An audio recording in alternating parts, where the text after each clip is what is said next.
Yo guys, it's your boy Dylan alongside with my dad. Yo! And for our first video of the new year, which took us a bit, we are going to be predicting the entire postseason for the 2025 playoffs for the National Football League. And then my dad has some news for Black Monday. For the firings in the NFL and everything, and maybe some rundown recourse of who I think might be safe as a head coach. Talk about the Bengals as well, too, and some teams that possibly down the stretch just kind of really didn't live up to what they fulfilled. All right, so let's not waste any time. Let's get right into it, starting off with the Chargers and Texans, which I'm actually going to go based off the schedule for the NFL, which is actually in a pattern you'll see here in a minute. But the Chargers and the Texans, I think this is going to be an interesting game here. Both teams 10-7. The Texans, they are the division winner of the AFC South. As for the Chargers, they're one of the wild card teams and first postseason year under Jim Harbaugh. So that is good news for the Chargers looking forward into the future. But I do think the Chargers, I'm going to give them a chance in their first postseason with Jim Harbaugh. I'm going to go with the Chargers to advance to the divisional playoff. You know, I like both of these teams. I like both their quarterbacks, Herbert, and you have C.J. Stroud. One thing about I can say down the stretch, the Texans had a little bit of problem there, which concerns me going in. And I have my concerns about the Chargers. They were kind of inconsistent, but a decent year under Jim Harbaugh. I think the problem everybody expects is when you come into the league again, people expect too much instant gratification. And Herbert he's been hit a lot. Pass protection is crucial and everything. So there has been moments he's been hurt, and he's clearly shown he's hurt and everything. And it's really hard, on these teams. That being said, I think the better defense team, and I think defense is a stronger winner probability to win games and lead you to, winning games. I think the Chargers have the edge over the Texans in that. So I think the Chargers advance. All right, moving on to the Steelers and Ravens. Now, I want to comment on the Steelers for a second because one of the things I want to explain is their collapse. Yep. They started the season 10-3 in the first 13 games of the season. But then, to be fair, they started playing the teams like the Eagles. Chiefs, The Eagles. Yes. The Eagles, Ravens, the Chiefs, both teams, Bengals. all three teams that were really dominant. So that made them fall right down to 10-6. But they had to play against a red-hot Bengals team, which did not make the playoffs, for spoiler. And they lost them too. So they finished the season 10-7. So that is a concerning end of the season for the Steelers. And knowing that you're going to be playing against a locked and loaded Ravens team. So with that, I have the Ravens moving on to the divisional playoffs. Yeah, those are some concerns for me too. Great points that you mentioned, and I've talked to a lot.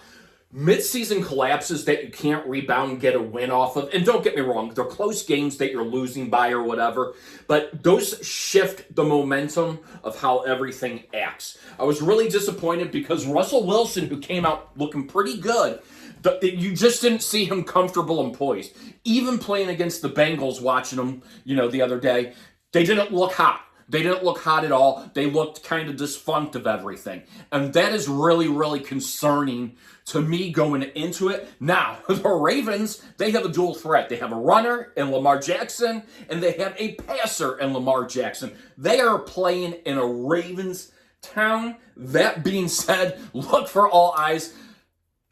If the Steelers were to pull one out, it'd be a miracle. I love Tomlin. I just don't see the Steelers with what they did. I think they should have maybe switched to Justin Fields for a little bit there and seen again what he did to help possibly the Steelers out of that. I think this comes back to hurt them. The Ravens advance.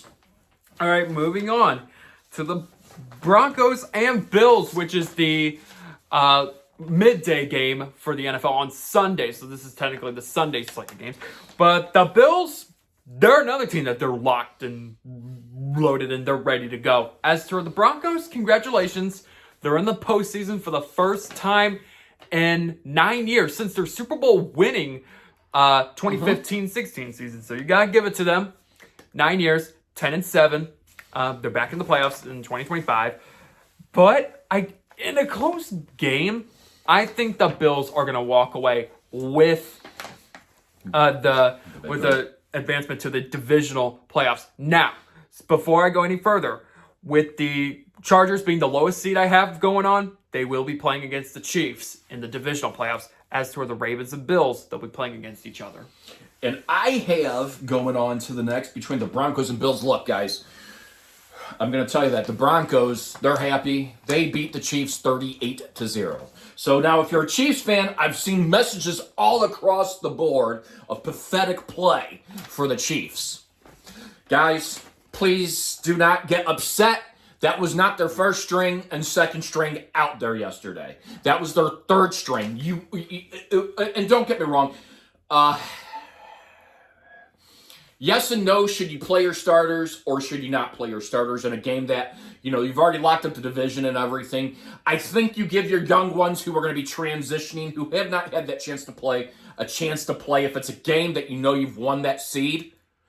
And you don't risk injury on top of injury of a team that already has injuries. So meaning of, Isaiah Pacheco is not 100% healthy. There's talks about McCole Hardman coming back for the playoffs and everything. Patrick Mahomes, he had the ankle hurt or foot hurt or whatever. Travis Kelce, Chris Jones, Karl Loftus and everything. You keep those guys out, you keep them healthy. This defense, I have no concerns about into the playoffs, guys. The defense that you saw for the games prior to this is still there intact. However, that being said, the Broncos really beat a lot of a 13, but it was good. It was crucial because they played their heart out, and Bo Nix really did. So their offense and defense, what they were able to do to Wentz and them was understandably, arguably great. It's good to see the AFC West right here have the Chargers, the Chiefs, and the Broncos in it. I think the Broncos are poised. I think these teams, give or take, are poised for years to come. That being said, the Bills are hot. You're playing in a Bills-packed house, a defense that is phenomenal. Josh Allen, mobility. Again, he's a running QB threat, and he is a passing QB threat. Plus, he has, he's doing it without Diggs. You got to be happy with that. So, I think the Buffalo Bills Mafia, their defense is too much for the Broncos. The Bills move on. I have the Chiefs playing against the Chargers since the Chargers are the lowest seed, and I have the Ravens and Bills matching in a spectacular match. All right, so for the NFC side, we're actually going to start with the 7-2, if you notice the pattern with the schedule for the wild card. The Packers, for the second straight year, they're the 7th seed, but do not underestimate them, as we all know the result of last year, because they blew out the Cowboys. I wouldn't say they blew up, but they destroyed the Cowboys. They crushed them. They punched them. As to the Eagles, they're basically back to where they were 2 years ago when they were 14-3. So that's a stat that you want to watch out for the Eagles. They're basically right back to dominance. They finished the season strong, and with that, I have the Eagles moving on against the Packers. I think it's gonna be a close game though, but in the end, I have not Packers. I have the Eagles moving on. You have the Lions. Let me point this out for you. Their division is stacked. You have the Lions, Vikings, and Packers, all of who had excellent seasons. And one has to be a 7 seed, which is the Packers. Unfortunately, the loss to the Vikings or to the Lions last night pushes a team that could possibly have a 1-2 to a 5. The Vikings are a 5 now, and the Lions are the number 1. Do not underestimate the Packers. I am concerned with Jordan Love possibly being injured. The Eagles, they've been hot ever since, Sirianni got up and pumped up the crowd and everything. However, I do not think you can underestimate the Packers in this matter. Hear me out here. Despite their record, it's deceiving. It's deceiving to people, so don't look past that. And I think that might be the one thing that the Eagles are going to underestimate, that they see that seeding rank right there, and that's where the Packers defense is going to capitalize. I expect shock to happen here, guys. I think the Green Bay Packers are going on, and this will be a big upset against the Eagles in the NFC. Okay. I mean, the NFC overall is stacked. It's stacked. I will say, if you were to put record-wise between the NFC and the AFC, it's It is. The NFC has a winner. And this is the first postseason in a long time that all teams that are in the playoffs have at least 10 or more wins. So that's a stat you want to watch out for. But moving on to the Commanders and Buccaneers. For the 5th straight year, the Buccaneers are in the postseason. As for the Commanders, for the first time since the Buccaneers' first year in the playoffs, the Commanders are in the postseason, but not with a losing record. They're actually in it with a winning record. A 12-5. And correction, last year they were 4-13, but now this year they're way better than that. They're 12-5, dominant. And there was a concerning stretch where they did go from 7-2 to 7-5, but in the end, they ended it up with another 5-game winning streak, and look where they're at today. They're a playoff team. And you know what? Since the Commanders are just that good, I have the Commanders moving on to the divisional playoff. Now that, not to spoil anything in advance, but since the last game for the NFC is the 5-4, the Commanders will have to play against the Lions in the divisional playoffs. And the winner of the 5-4 game will play against the Eagles in the divisional playoff. And his will be different than my bracket, so keep that in mind as well, too. That being said, Commanders, I like how they came out. You know, Quinn, great job. Defensive-minded guy. Daniels, he's learning. This is, just a start to what is possibly, if, Quinn can stay on the same side of everything and keep the commitment going, this is a Commanders team that in the future is going to be powerful. The Buccaneers, Baker Mayfield, they were fighting against Atlanta for that spot. Both teams had their shaky moments and everything. I was kind of concerned yesterday for the Bucs for a little bit, but the Bucs pulled it off. They win their division, which is awesome for Baker Mayfield. This just goes to show you guys where the problems are in, building. It generally, offensive coordinator for Baker Mayfield, that change in the area, utilization of wide receivers, tight ends, the whole 9 yards, defense that helped this guy out. Everybody thought, he had to fight for a position or a job while other people like Daniel Jones was getting a guaranteed contract, and look at him now. I think the Bucs win this game, and they go on and they move on to play. Ooh, interesting. All right, for the last wild card game, we have the Vikings at the Rams. The Rams, division winners. They won the division this year, so congratulations to the Rams. As to where the Vikings, at this point, do not underestimate the Vikings. Even though they're a wild card team, they're 14-3. As for the Rams, they're like, 10-7, 11-6. But anyways, the Vikings, they might have lost 31-9 last night, but I expect a lot better out of the Vikings. And in my honest opinion, I got the Vikings moving on to play against the Eagles in the divisional playoff. I think for the second straight year, the Rams are going to take a wild card exit in the first round in the playoffs. I have concerns about the Vikings, simply because that was their number one string out there. And don't get me wrong, they've had a phenomenal season. Who would have ever thought Sam Darnold? I think this is phenomenal for them. However, I am concerned, and now if you're the Rams, you're going to be at home. The Rams. The Rams had their shaky moments with Stafford this year, no doubt about. Again, same kind of similar thing as it, however they pulled it off. The Rams are kind of in a weaker division, to be fair, as far as off of things. A lot of uncertainty to that division. You are seeing some rising teams like the Cardinals there. Look at where they placed. Look at where the 49ers placed and everything from that. That being said, it was 31 points, their first string defense allowed last night in a very big game that could have swung for first round bye. So their defense is going to be tired, to be fair. And that gives more confidence to the Rams, because that means you can put up at least 31 points possibly against the Vikings when you see that.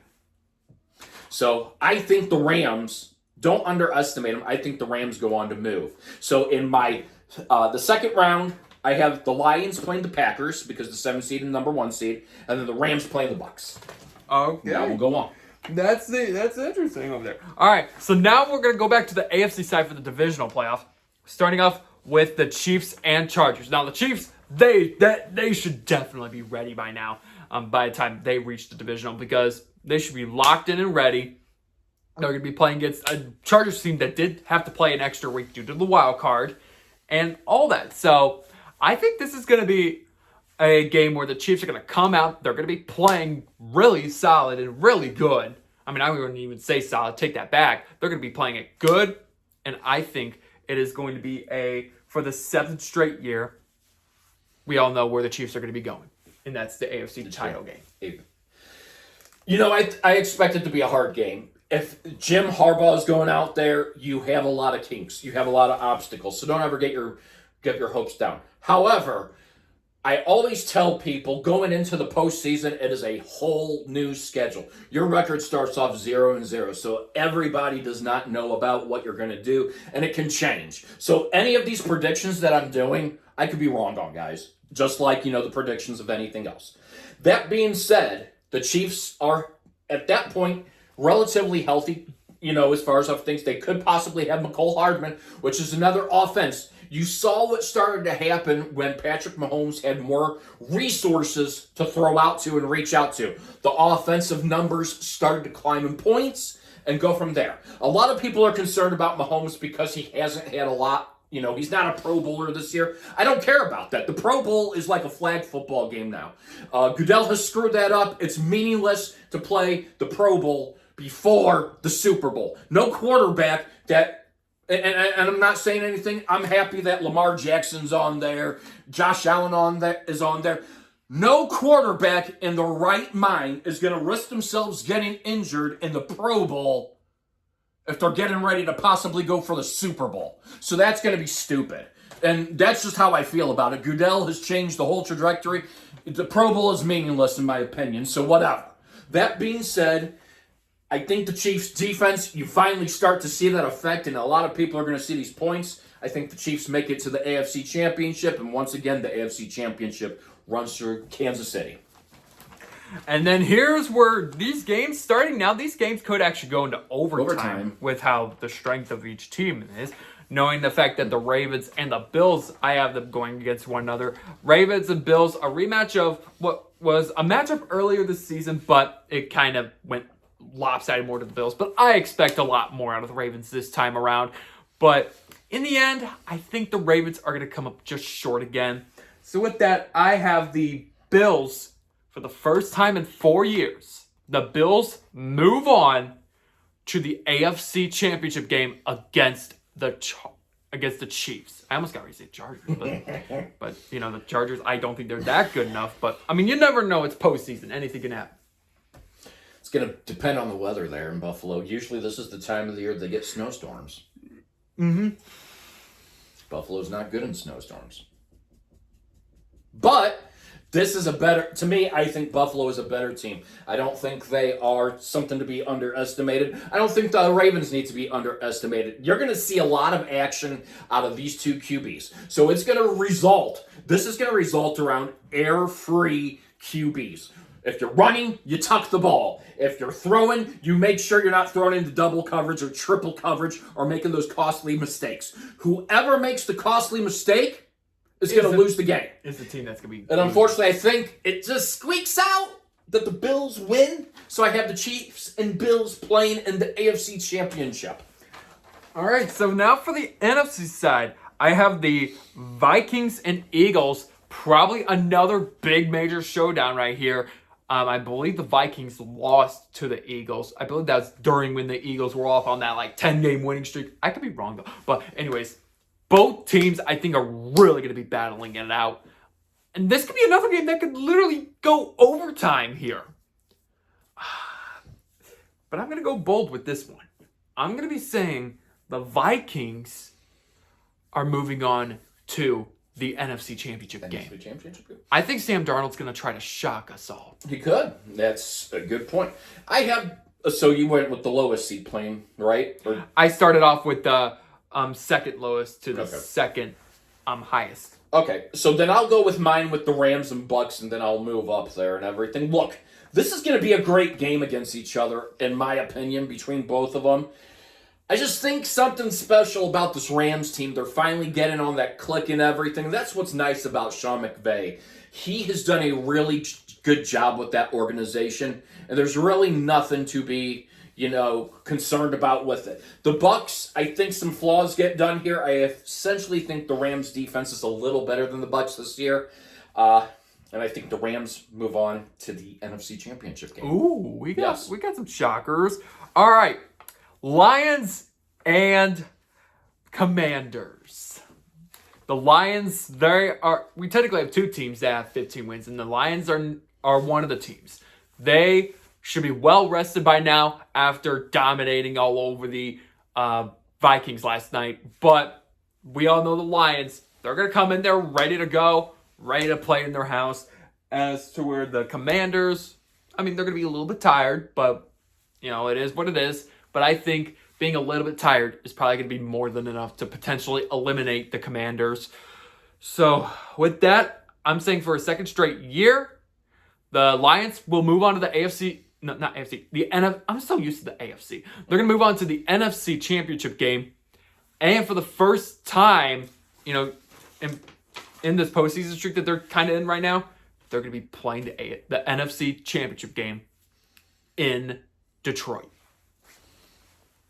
Lions and Packers I have. This is a great matchup everybody would love to see, right, guys? Between the Packers and the Lions fighting for NFC bragging rights for the championship game in the NFC Championship. Look, the Lions can't just be... And if I'm the Lions, I look back on the game that they gave up. They lost to the Bills, right? Mm-hmm. You look at the points they gave up. So if I'm the Lions, I'm expressly concerned about the points that they gave up in the regular season. Meaning their defense can give that. Lions know that they have to lock down everything. Knowing they have to. They have to lock it all down, and they have to make sure they're more air-free than what they were. That being said, the Packers have a lot of work to do as well, too. While they are still a relatively young team, I just don't see them matching the strength of the Lions. The Lions and Jared Goff, he's a great leader out here. Dan Campbell knows how to adjust his defensive line and offensive shift. That being said, I think the Lions will squeak out and make it, and they will be playing the Rams in the NFC Championship game. Ooh. Stafford versus his old team and vice versa. All right, so for the AFC Championship game, Chiefs versus Bills. Now, if we can go back 4 years ago, both teams met up in a hard-fought match between one another, but the Chiefs ultimately beat the Bills. But, the year after, in 2022, the Chiefs narrowly squeaked it out against the Bills. 2 years later, in 2024, the Chiefs narrowly squeaked it out again against the Bills. So the Bills are 0-3 against Patrick Mahomes in the playoffs. Yeah. So that's a stat for those of you that want to know. But Josh Allen has lately been superhuman right now, as of recent. Although, again, the Bills took a loss, but they were probably resting up their players too at the same time. But anyways, I'm going to go... It's going to get a little interesting here. But I'm saying for the first time in the playoffs, Josh Allen will beat Mahomes at his own game. And the Bills, for the first time since the 90s, they are moving on to the Super Bowl. It's a fair point and everything. That would be my second team to move on if I didn't predict the Chiefs. And here's why I have the Chiefs going on. It's going to be a great game. However, if you look back to where the Bills and the Lions were at when they gave up as many points as they did, they saw, first and foremost, that game earlier this year, the Chiefs were not as healthy as what they have coming back to them. They didn't have as many offensive outlooks. So that is a concern that comes in here for the Bills. Offensively, Josh Allen put up great numbers. However, if you look back at the Bills and Lions, they showed they have a weak point with their first string out there defensively that points can be put up. I think this is going to come really close, guys. This is really going to come close. It comes down to a field goal. And unfortunately, that field goal kicker is Harrison Butker. And I think I think this is a year of special teams. I think special teams carries the Chiefs over the Bills into the Super Bowl this year. Okay. Okay, another year where the Chiefs may go to the Super Bowl. Okay, that's interesting. But I have the Lions and Vikings, and if you notice how schedules go, in the recent years, the NFC Championship will probably be the first game. So, Lions and Vikings, a rematch of basically last night's game. I think it's going to be better than what it was since last night's game. I think it's going to be hopefully a lot better than what it was because I was kind of disappointed. I know last night was like both 14 plus win team, playing against each other. Or well, I'll just say 14 win teams playing against each other, but that did not end well. 31-9, similar score to Super Bowl 55 though. But anyways, I think it's gonna be a lot better. In fact, I'm saying the Lions are gonna beat the Vikings in the rematch, and the Lions will get their first crack at it in the Super Bowl. I like this matchup. Two formers against each other, showing who's boss out there. Who's the real boss? Who's the final boss? Matt Stafford has a Super Bowl. Jared Goff doesn't. Jared Goff is trying to do something that Matt Stafford could not do in Detroit. And, well, Matt Stafford's trying to do something that Jared Goff could not do again in L.A. L.A. a second time. That being said, I think the Lions know what they have to fix to make themselves move on and make those adjustments and going forward. That being said, if they learned and rebuild off of last year's mistakes, which they really have shown based off of their season this year, I think they're safe to go to the NFC Championship or go to the Super Bowl. Super Bowl. Sorry, guys, not AFC Championship. So I have the Chiefs and Lions playing in the Super Bowl this year. All right, so with that, now it's time for the Super Bowl predictions. And actually, I haven't written down my championship yet because honestly, this is actually going to be an interesting one. Both teams met up earlier this season, back in December. I believe it was first weekend of December. And Bills and Lions, it was 48-42. It can show that both defenses were stopped. The Bills just danced all over the Lions defense, as you can kind of say the same thing with the Lions. They danced all over the Bills defense. So defenses can be stopped. I think it's going to be a similar thing in the Super Bowl where, defenses are probably going to be stopped. I think it's going to be a shootout. I don't think it's going to end in overtime like last time. I think it's time for the 3 years ago, the Lions were considered as one of the worst teams in the NFL. Like the second to worst team in the NFL 3 years ago. 3 years later, they will be considered as a Super Bowl champion. They will win the rematch against Josh Allen, and the curse of the Super Bowl continues for the Bills as to where the Lions, they will finally get that Lombardi trophy. So you're saying the Bills are going to go 0-5 now? Thanks for screwing them over all these years. If you're going to put the Bills in it, you put the Bills to win the whole thing. Sorry, you don't put nothing against it, guys, and there's nothing, to say whatever. The Bills, I remember in the 90s when they played 4 straight years and they lost. They want to get over that hump. But if you put the Bills in it, you put them to win. No, just joking. I respect your opinion. Look, the Chiefs and Lions played last year, right? Yeah, no, it was Chiefs and 49ers. Chiefs and 49ers. 2 years ago they played in 2023 to start the season, and the Lions won 21-20. That was a game everybody thought it was going to go against the Chiefs and Lions in the Super Bowl. I was looking forward to the match. In fact, you could hear it in Mike Tirico and Chris Collinsworth's voice. You could hear it. Now, I think it's more of a reality, and that's why I have the Chiefs and Lions. I go with my gut. And, to me, what better way? This is a matchup that I don't think a lot of people are going to expect of. I think this would be a great match simply for the fact you have two powerhouse teams, 2 number 1 seeds fighting it out for the Super Bowl. Unfortunately, I think, again, this is a year of special teams. We're seeing more creative stuff. Somebody's going to have to be creative. I think both defenses are locked. However, whoever has the furthest kick is going to win it. And it's going to be Harrison Butker who wins it for the Chiefs. Patrick Mahomes is probably not going to be the Super Bowl MVP this year. I think Butker deserves the MVP this year if he kicks the winning field goal. It's going to come down to a close one, guys. 3 points or less. So it's either going to be 3 points or a safety.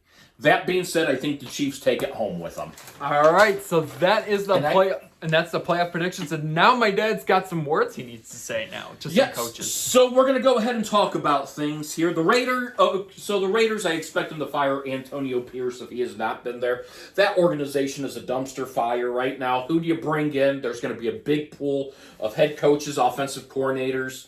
They have a lot of adjusting to do. They're going to have to figure out a QB problem, wide receiver problem, just overhaul of everything. The Giants, Brian Dable, I expect him to be done there. Who would want to go coach in New York right now? It's dysfunctional between them and the Jets, who share a stadium, right? Yes. Correct. So between them both, I'd be cautiously to say you're going to get a very good head coach in there is probably highly doubtful. So those teams need a lot of help going forward and moving on, especially the Jets and the Giants. Doug Peterson is out of Jacksonville. That was pretty much expected. Again, they really took a turn really after last year. Last year was really a decline, and they just never recovered to that slope and everything, and they kind of went from there. Bengals, they make a move on Lou Anarumo. I can't pronounce his last name, I'm sorry. He is their defensive coordinator. They have essentially fired him, which you can make the point or you cannot make the point. To be fair, the Bengals this season had a lot of injuries. You had Chase Higgins, and they lost Mixon in the backfield. Those make differences. I'm going to talk a little bit about this because the Bengals head coach, Zach Taylor, made a comment that everybody's afraid of him.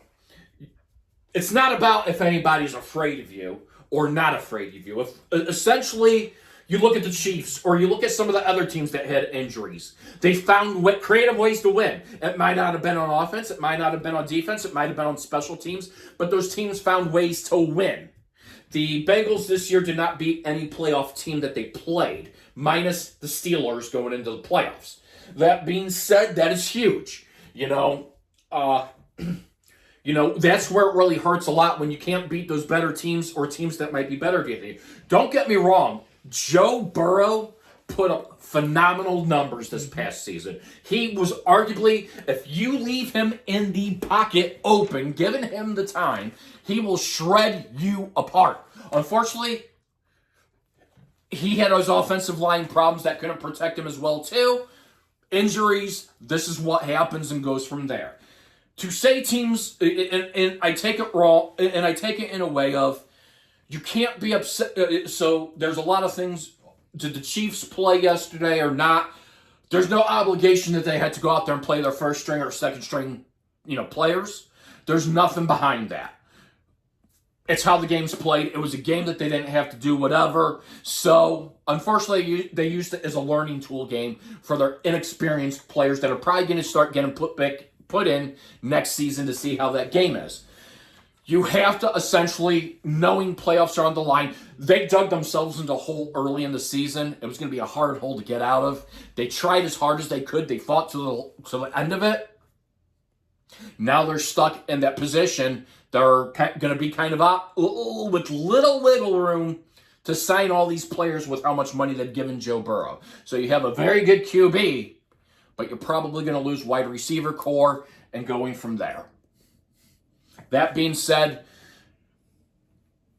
you essentially didn't put enough points on the board.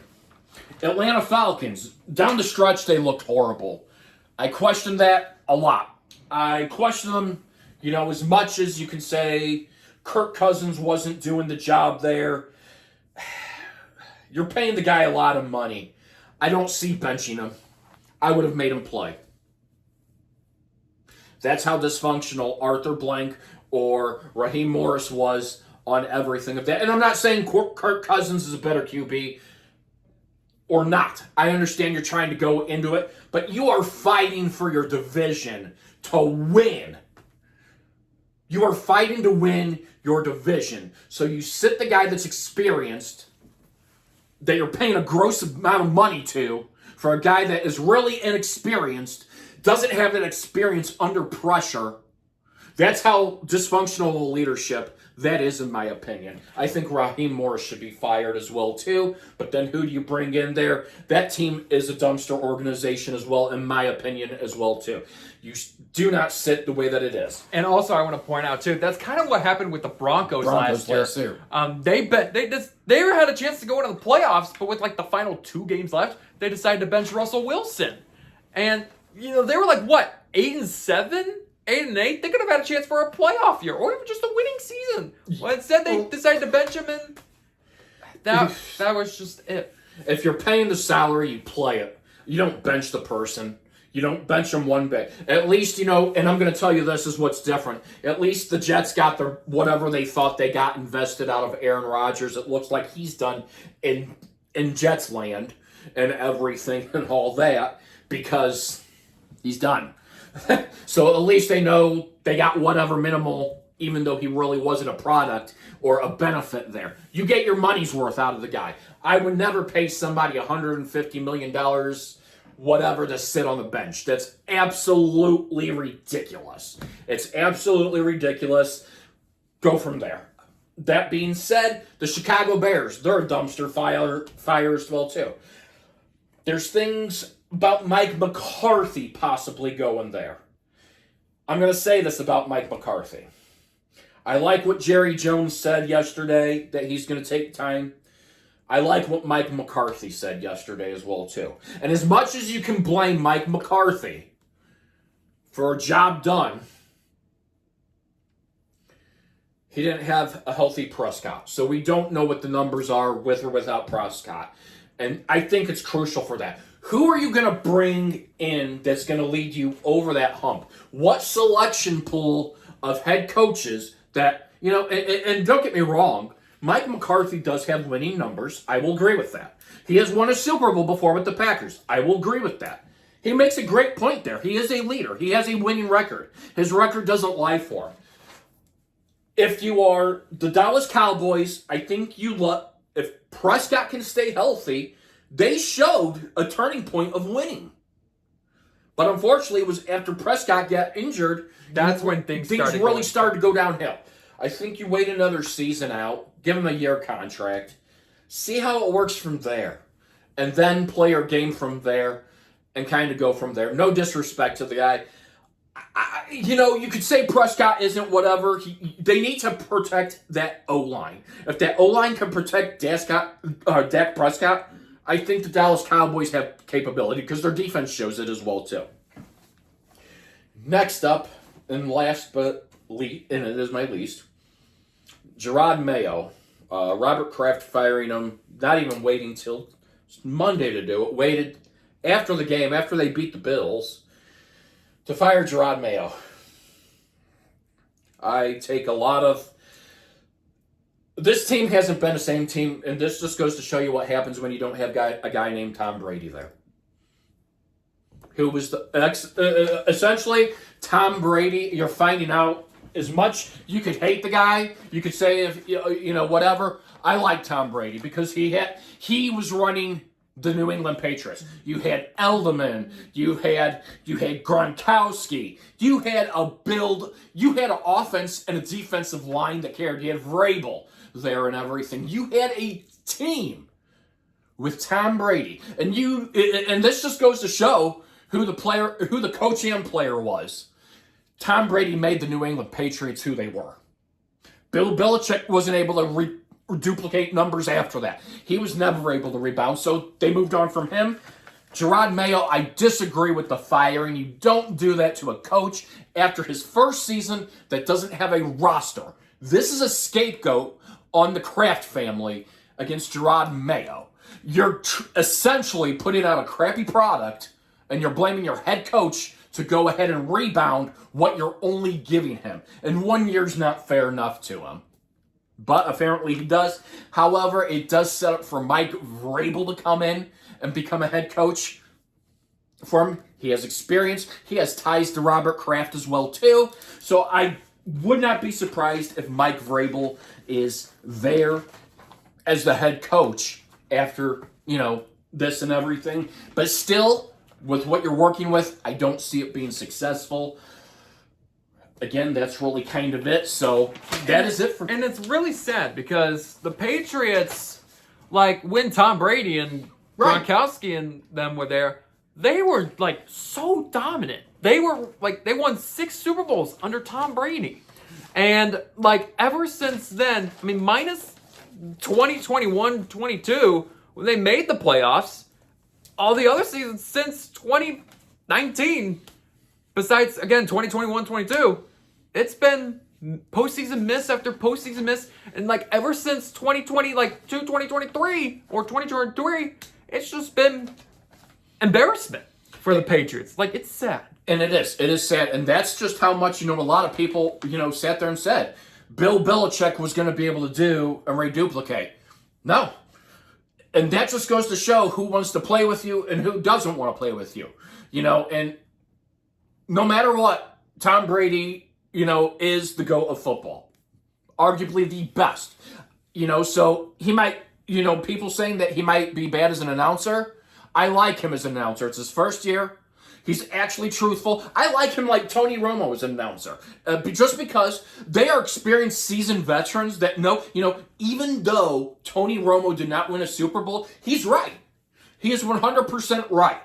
And that is what I like about them two as announcers between Tom Brady, who is a proven, they are really, really good. Give Tom Brady some time to work with Fox Sports, and I think it's going to be great. I think we're going to see him in the booth for a long time as a, announcer. That being said, as a minority owner of the Raiders, let's see what he does out there. Knowing he has the skills and advice for talent, let's see what happens in Raider Nation this upcoming year. I'm actually excited to see where the overhaul is and where they can do to get better. I don't think the Raiders are completely out of it. I just think they made an incorrect choice. I think they should have stayed with Rich Bisaccia back a couple years ago instead of bringing in Pierce. I think you stay with the hot hand, not bring somebody else in. But let's see what happens from there. It should be good. But anyways, that'll do it for today's video. If you guys want to see more content like this, smash the subscribe button, smash the like button, comment if you want to see something else. Until then, I will see you guys in the next video.